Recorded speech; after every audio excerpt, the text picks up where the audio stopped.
ഇത് പറയാനൊന്നും സാധിക്കത്തില്ല. എന്നിരുന്നാലും ഞാൻ 2021 ഈ എഞ്ചിനീയറിംഗ് കോളേജ് പോലെ മറ്റൊരു എഞ്ചിനീയറിംഗ് കോളേജിൽ എഞ്ചിനീയറിംഗ് പാസ്സായ ഒരാളാണ്. സിവിൽ എഞ്ചിനീയറിംഗ് കഴിഞ്ഞതാണ്. പക്ഷേ എൻ്റെ പാഷൻ ഇതല്ലായിരുന്നു. മീഡിയ ആയിരുന്നു എൻ്റെ പാഷൻ. ആങ്കറിംഗ് ആയിരുന്നു, റേഡിയോ ജോക്കി ആവുക എന്നുള്ളതായിരുന്നു ഡ്രീം.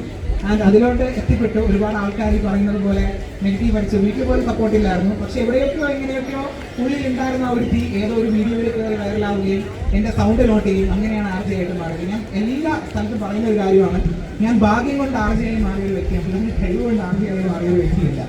ഇപ്പോൾ എന്തായാലും ഒരുപാട് സന്തോഷമുണ്ട്. മറ്റൊരു കാര്യം എനിക്ക് ചോദിക്കാനുള്ളത്, ഇപ്പോൾ എനിക്കും ഒരുപാട് ആഗ്രഹമുണ്ട് ബിഗ് ബോസിൽ നാളെ ഒരു സമയത്ത് പോകണമെന്ന്. ഈ ഇരിക്കുന്നതിൽ പല ആൾക്കാർക്കും ഒരുപാട് ആഗ്രഹമുണ്ട് നാളെ ഒരു സമയത്ത് ബിഗ് ബോസിൽ പോകണമെന്ന്. അപ്പോൾ 3 സ്റ്റെപ്പ് ഇന്റർവ്യൂ ഉണ്ടെന്ന് കേട്ടിട്ടുണ്ട്. ആദ്യം ഒരു ഓൺലൈൻ ഇന്റർവ്യൂ.